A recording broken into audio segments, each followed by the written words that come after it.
విశాఖలో పోలీసులు జరిపిన సోదాల్లో సుమారు లెక్కలో లేని 1,30,00,000 రూపాయలను కూడా పోలీసులు స్వాధీనం చేసుకున్నారు. పూర్తిస్థాయి వివరాలు చూసినట్టయితే ముందస్తు సమాచారం ప్రకారం పోలీసులు ఎన్ఏడి వద్ద వాహనాలు తనిఖీ చేస్తున్నారు. ఇదే సమయంలో ఒక టాటా ఏసీ వాహనంలో సోనోవిజన్ కంపెనీకి చెందిన కొంతమంది 1,30,00,000 రూపాయలు కూడా ఎటువంటి ఆధారాలు లేకుండా హవాలా సొమ్ముని విజయవాడ పైగా హైదరాబాద్ తరలిస్తున్నారంటూ కూడా పోలీసులకి పక్కా సమాచారం వచ్చింది. అయితే పక్కా సమాచారంతో సోనోవిజన్ వాహనాన్ని కూడా పోలీసులు తనిఖీ చేశారు. ఈ నేపథ్యంలో వాహనంలో 6 వాషింగ్ మెషిన్లు కూడా తరలిస్తున్నారు. అయితే పోలీసులు వాహనాన్ని ఆపి చెక్ చేయగా అందులో సుమారు 1,30,00,000 రూపాయలు బయటపడిన పరిస్థితి ఉంది. దానికి సరైన లెక్కలు చూపించకపోవడంతో కూడా వాటిని హవాలా సొమ్ముగా కూడా పోలీసులు నిర్ధారణ చేశారు. అయితే వెంటనే లెక్కలు చూపించకపోవడంతో సరైన కాగితాలు కూడా చూపించకపోవడంతో టాటా ఏసీని కూడా సీజ్ చేసిన పరిస్థితి ఉంది. అయితే ఈ నేపథ్యంలో సెక్షన్ CRP 41(102) కింద కూడా ఎయిర్పోర్ట్ పోలీసులు కూడా కేసు నమోదు చేశారు. అయితే ఇప్పటికే సోనోవిజన్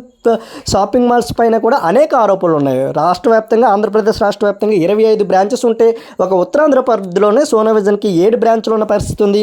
అయితే ఏదైతే MD ఉన్నారో పొట్నూరి భాస్కర్ మూర్తి పైన కూడా అనేక ఆరోపణలు వస్తున్నాయి. లక్కీ డిప్ పేరుతో సామాన్యులు టార్గెట్ చేసి కోట్లాది రూపాయలు కూడా దసరా ఆఫర్ల పేరుతో కలెక్ట్ చేస్తున్నారని, ఇవి ప్రభుత్వానికి లెక్క చూపించుకుంటూ హవాలా రూపంలో కూడా ఈ సొమ్మునంతా కూడా పంపిస్తున్నారంటూ కూడా అనేక ఆరోపణలు వచ్చాయి. ఏదైతే భారీ స్థాయిలో GST కానీ IT కానీ ఎగ్గొడుతున్నారంటూ కూడా సోనోవిజన్పై కూడా అనేక ఆరోపణలు వస్తున్న నేపథ్యంలో కూడా ఈరోజు ఏదైతే ఆధారం లేకుండా సోనోవిజన్ వాహనంలో వాషింగ్ మెషిన్లో దొరికిన 1,30,00,000 రూపాయలు కూడా ఆధారాలను కూడా బలం చూపిస్తున్న పరిస్థితి ఉంది. అయితే సంవత్సరాల క్రితం నాసిరకం వస్తువులు అమ్ముతున్నారంటూ కూడా లక్కీ ట్రిప్ పేరుతో కస్టమర్లకి కుచ్చుటోపి పడుతున్నారంటూ కూడా సోనోవిజన్ షాపింగ్ మాల్స్ ముందు అనేక మంది కస్టమర్స్ కూడా ధర్నా చేసిన పరిస్థితి ఉంది. ఈ నేపథ్యంలో ఏదైతే ఈరోజు దొరికిన హవాలా సొమ్ము కూడా దీనికి బలం చేకూరుస్తున్న పరిస్థితి ఉంది. ఏదైతే ప్రభుత్వానికి సక్రమంగా చెల్లించవలసిన ట్యాక్స్ని ఎగ్గొట్టి ఈ బ్లాక్ మనీని అంతా కూడా విజయవాడ పైగా హైదరాబాద్ తరలించేందుకు కూడా వీళ్ళు ఏర్పాట్లు చేసుకున్నారు. అయితే పోలీసులకు ముందస్తు సమాచారంతో NAD వద్ద ఎయిర్పోర్ట్ పోలీసులు వాహనాన్ని తనిఖీ చేయడంతో సోనోవిజన్కు చెందిన వాహనంలో వాషింగ్ మెషిన్లు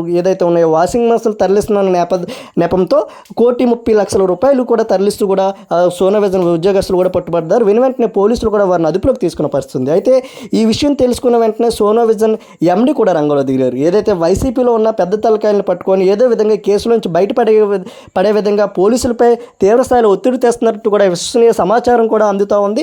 అయితే ఈ నేపథ్యంలో GST అధికారులు కానీ IT ట్యాక్స్కి సంబంధించిన అధికారులు కానీ రైడ్స్ చేస్తే సోనోవిజన్లో ఈ 1,30,00,000 కాకుండా ఇంకా చాలా కోట్లాది రూపాయలు కూడా దొరుకుతాయనే ఆరోపణలు కూడా వస్తున్న పరిస్థితి ఉంది. అయితే సోనోవిజన్ ఒక ఎలక్ట్రానిక్స్ విభాగంలో రారాజుగా వెలుగొందుతుంది. ఆ దసరా దీపావళి ఆఫర్స్ పేరుతో కూడా నాసిరకం వస్తువులు కూడా కస్టమర్స్కి అమ్ముతున్నారంటూ కూడా అనేక ఆరోపణలు వస్తున్నాయి. ఈ నేపథ్యంలో లక్కీ డిప్స్ పేరుతో లక్షలాది రూపాయలు కోట్లాది రూపాయలు వసూలు చేసి ప్రభుత్వానికి ట్యాక్స్ కట్టకుండా కూడా హవాలా మార్గంలో వాటిని తరలించే ప్రయత్నం చేస్తున్నారంటూ కూడా అనేక ఆరోపణలు వస్తున్నాయి. ఈ నేపథ్యంలో పోలీసులకి ఈరోజు 1,30,00,000 కూడా దొరకడం ఆధారాలను కూడా బలం చేస్తున్న పరిస్థితి ఉంది. అయితే ఇప్పటికైనా కూడా అధికారులు పూర్తి స్థాయిలో IT శాఖ అధికారులు కానివచ్చు, GST అధికారులు కానివచ్చు, సోనోవిజన్కి చెందిన బ్రాంచెస్పై కూడా తనిఖీలు చేస్తే ఖచ్చితంగా ఇంకా కోట్లాది రూపాయల హవాలా సొమ్ము ప్రభుత్వానికి ట్యాక్స్ ఎగ్గొట్టిన సొమ్ము కూడా బయటపడే అవకాశం ఉందంటూ కూడా ఆరోపణలు వ్యక్తమవుతున్న పరిస్థితి ఉంది.